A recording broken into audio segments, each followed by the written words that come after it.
Welcome friends. இப்போ நம்ம ஸ்க்ரீனில் பார்த்துக்கும்போது சூப்பரான ஒரு பர்த்டே வீடியோ வந்து ஸ்பெஷலாக எப்படி மேக் பண்ணதை பற்றி பார்ப்போம். வீடியோஸ் வந்து ஸ்கிப் பண்ணாமல் பாருங்கள். சேனலுக்கு ஃபஸ்ட் டைம் வரீங்க அப்படின்னா சப்ஸ்கிரைப் பண்ணிவிட்டு வீடியோவுக்கு மறக்காமல் எல்லோரும் ஒரு லைக் பண்ணிவிட்டு பாருங்கள். இப்போ வீடியோக்குள்ளே போகலாம். இன்ஷாட் அப்ளிகேஷன் ஓப்பன் பண்ணிக்கோங்க. ஃபோட்டோன்ற கேட்டகரி செலக்ட் பண்ணி நியூ ஆப்ஷனை கிளிக் பண்ணிக்கோங்க. ஸோ இப்போ இதில் நீங்கள் எந்த ஃபோட்டோவை பேக்ரவுண்ட் ரிமூவ் பண்ணலான்னு நினைக்கிறீங்களோ அந்த ஃபோட்டோவை செலக்ட் பண்ணிக்கோங்க. ஃபோட்டோ செலக்ட் பண்ணிட்டு அப்படியே கீழே ஸ்க்ரோல் பண்ணுங்கள். கட் அவுட்டுன்னு ஒரு ஆப்ஷன் இருக்கும். அதை கிளிக் பண்ணிவிட்டு மொபைல் டேட்டாவை ஆன் பண்ணிக்கோங்க. அப்போ தான் உங்களுக்கு வந்துட்டு அந்த எரேஸ் ஆகும். எரேஸ் ஆன வாட்டி மேலே எக்ஸ்போர்ட் ஆப்ஷன் இருக்கும். அதை கிளிக் பண்ணிவிட்டு நீங்கள் பேக்ரவுண்ட் எரேஸ் பண்ணி வச்சுருக்க இமேஜை சேவ் பண்ணிக்கோங்க. நெக்ஸ்ட் அப்படியே ஃபுல்லாக பேக்கில் வந்துடுங்க. இப்போ பேக்கில் வந்துட்டு ஃபோட்டோன்ற கேட்டகரி செலக்ட் பண்ணி நியூ ஆப்ஷனை செலக்ட் பண்ணிக்கோங்க. உங்களுக்கு பேக்ரவுண்ட் இமேஜ் வந்து கொடுத்துருப்பேன். அந்த இமேஜை செலக்ட் பண்ணிக்கோங்க. கீழே கேன்வாஸ் இருக்கும். அதை கிளிக் பண்ணுங்கள். அதில் 3:4 ரேஷியோ இருக்கும். அதை கொடுத்துட்டு கரெக்டாக ஃபோட்டோவை அந்த சைஸுக்கு ஜூம் பண்ணிக்கோங்க. இப்போ ஸ்க்ரீனில் பார்த்தீங்கன்னா தெரியும். ஸோ அந்த சைஸுக்கு ஜூம் பண்ணிட்டு டிக் ஆப்ஷனை கொடுத்துருங்க. கீழே அட்ஜஸ்ட்மெண்ட்டை கிளிக் பண்ணுங்கள். ஸ்டேச்சுரேஷன் இருக்கும். ஃபுல்லாக -50 கொடுத்துட்டு டிக் ஆப்ஷனை கொடுத்துருங்க. இப்போ கீழே ஸ்க்ரோல் பண்ணிங்க அப்படின்னா உங்களுக்கு பிப் ஐகான் இருக்கும். அதை செலக்ட் பண்ணுங்கள். இப்போ நீங்கள் எந்த ஃபோட்டோவை எடிட் பண்ணலான்னு இருக்கீங்களோ அந்த ஃபோட்டோவை எனி ஒன் ஃபோட்டோவை ஃபஸ்ட்டு செலக்ட் பண்ணிக்கோங்க. ஏன்னா இதுக்கு வந்து நம்ம ஃப்ரேம் செட் பண்ண போகிறோம். ஸோ இப்போ ஃபோட்டோவை செலக்ட் பண்ணிட்டு கிராப் ஆப்ஷனை செலக்ட் பண்ணிக்கோங்க. அதில் 3:4 ரேஷியோ கொடுத்துட்டு கரெக்டாக உங்களோட ஃபோட்டோ வந்து ஸ்க்ரீனுக்குள்ளே ஷோ ஆகிற மாதிரி ஃபேஸ் தெரிகிற மாதிரி கரெக்டாக செட் பண்ணிவிட்டு டிக் ஐகானை கொடுத்துருங்க. இப்போ கீழே ஸ்க்ரோல் பண்ணிங்கன்னா மாஸ்க்ன்ற ஆப்ஷன் இருக்கும். அதை செலக்ட் பண்ணிவிட்டு அதில் 3rd ஆப்ஷனை கிளிக் பண்ணிக்கோங்க. இங்கே பக்கம் இந்த மாதிரி அட்ஜஸ்ட்மெண்ட் பண்ணுற ஆப்ஷன் இருக்கும். ஸோ இதில் கொஞ்சம் அட்ஜஸ்ட்மெண்ட் பண்ணிக்கோங்க. இந்த மாதிரி அட்ஜஸ்ட்மெண்ட் பண்ணிவிட்டு கீழே பார்த்தீங்கன்னா பார்டர் செட் பண்ணுற மாதிரி ஆப்ஷன் இருக்கும். ஸோ அந்த பார்டரை வந்து ஒரு 10ல் கொடுத்துக்கோங்க. கீழே பார்டரோட கலர் வந்துட்டு பிளாக் கலர் கொடுத்துட்டு டிக் ஆப்ஷனை கொடுத்துருங்க. இப்போ இந்த ஃபோட்டோவோட சைஸை வந்துட்டு இந்த மாதிரி ஜூம் பண்ணிவிட்டு உங்களுக்கு தேவையான அளவுக்கு கரெக்டாக இந்த மாதிரி ஜூம் பண்ணிக்கோங்க. ஜூம் பண்ணி மேலே இந்த மாதிரி சைடாக செட் பண்ணுங்கள். ஏன்னா இந்த இமேஜை நம்ம பிளாக் அண்ட் ஒயிட்டாக செட் பண்ணோம். கீழே அட்ஜஸ்ட்மெண்ட்டை கிளிக் பண்ணுங்கள். ஸ்டேச்சுரேஷன் இருக்கும். ஃபுல்லாக -50 கொடுத்துட்டிங்கன்னா பிளாக் அண்ட் ஒயிட்டாக செட் ஆகிடும்.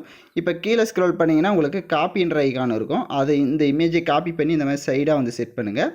ஸோ அது ஏன்றதே நான் சொல்லிடுறேன். இந்த மாதிரி காப்பி பண்ணிவிட்டு கீழே ரீப்ளேஸ்ன்ற ஆப்ஷன் இருக்கும். அதை கிளிக் பண்ணிட்டு நெக்ஸ்ட் ஒன் இமேஜ் எடிட் பண்ணலான்னு இருப்பீங்க. அந்த இமேஜை செலக்ட் பண்ணிவிட்டு கிராப் ஆப்ஷனுக்கு போங்க. அதில் 3:4 ரேஷியோ கொடுத்துட்டு அதுவும் அதே மாதிரி ஃபேஸ் தெரிகிற மாதிரி செட் பண்ணிட்டு டிக் ஆப்ஷனை கொடுத்துட்டிங்க அப்படின்னா உங்களுக்கு கரெக்டாக இப்போ அந்த இதுக்கு வந்து செட் ஆகிடும். ஃப்ரேம் அதுவும் பார்த்திங்கன்னா ஒரே மாதிரி இருக்கும். கீழே பிப் ஆப்ஷனை செலக்ட் பண்ணுங்கள். லைட் பிஎன்ஜி வந்து கொடுத்துருப்பேன். அதை செலக்ட் பண்ணிக்கோங்க. கீழே ஸ்க்ரோல் பண்ணுங்கள். அப்படியே பிளண்ட் ஆப்ஷன் வரும். அதில் ஸ்க்ரீன் ஆப்ஷனை கொடுத்துட்டு டிக் ஐகானை கொடுத்துருங்க. இப்போ அந்த லைட் இமேஜை லைட்டாக ஜூம் பண்ணிவிட்டு அந்த ஃபோட்டோக்கிட்ட இப்போ நான் எப்படி செட் பண்ணியிருக்கேனோ 2 ஃபோட்டோவுக்கு சென்டர்லேயும் அந்த மாதிரி கரெக்டாக செட் பண்ணிவிடுங்க. எகைன் கீழே பிப் ஆப்ஷனை செலக்ட் பண்ணுங்கள். இப்போ ஃபஸ்ட்டு நம்ம பேக்ரவுண்ட் எரேஸ் பண்ணி வச்சுருந்துருப்போம். அந்த இமேஜை செலக்ட் பண்ணுங்கள். அந்த இமேஜை செலக்ட் பண்ணிட்டு அதை கொஞ்சம் ஜூம் பண்ணிவிட்டு அதை இந்த 2 இமேஜுக்கும் சென்டரில் இப்போ நான் எப்படி செட் பண்ணியிருக்கிறனோ அந்த மாதிரி செட் பண்ணிக்கோங்க. கீழே அட்ஜஸ்ட்மெண்ட்டில் போய்ட்டு ஸ்டேச்சுரேஷன் கான்ட்ராஸ்ட் இதெல்லாம் எந்த அளவுக்கு உங்கள் ஃபோட்டோஸ் வேணுமோ அதையும் கரெக்டாக செட் பண்ணிக்கோங்க. ஃபோட்டோ கரெக்டாக இருக்கான்றதை ஒன்ஸு செக் பண்ணிவிட்டு கீழே பிப் ஆப்ஷனை செலக்ட் பண்ணுங்கள். பட்டர்ஃப்ளை பிஎன்ஜி இமேஜ் கொடுத்துருப்பேன். அதை செலக்ட் பண்ணிக்கோங்க. அதோட சைஸை கம்மி பண்ணிவிடுங்க.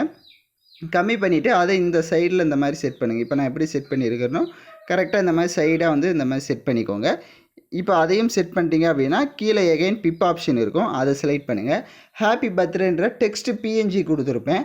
ஸோ அந்த இமேஜை செலக்ட் பண்ணிவிட்டு அதை லைட்டாக ஜூம் பண்ணிவிட்டு அதை இந்த மாதிரி சைடில் வந்து செட் பண்ணுங்கள். இப்போ நான் எப்படி செட் பண்ணியிருக்கேனோ கரெக்டாக இந்த மாதிரி செட் பண்ணிடுங்க. இப்போ செட் பண்ணிவிட்டு மேலே எக்ஸ்போர்ட் ஆப்ஷன் இருக்கும். அதை கிளிக் பண்ணி ஃபஸ்ட்டு இந்த இமேஜை சேவ் பண்ணிவிடுங்க. நெக்ஸ்ட்டு வந்துட்டு ஸ்னாப்சீட் அப்ளிகேஷனை ஓப்பன் பண்ணிக்கோங்க. அதில் ஒரு சின்ன அட்ஜஸ்ட்மெண்ட் மட்டும் பண்ணிவிட்டு நம்ம அவ்வளோதான் ஃபோட்டோவை முடிச்சிடலாம்.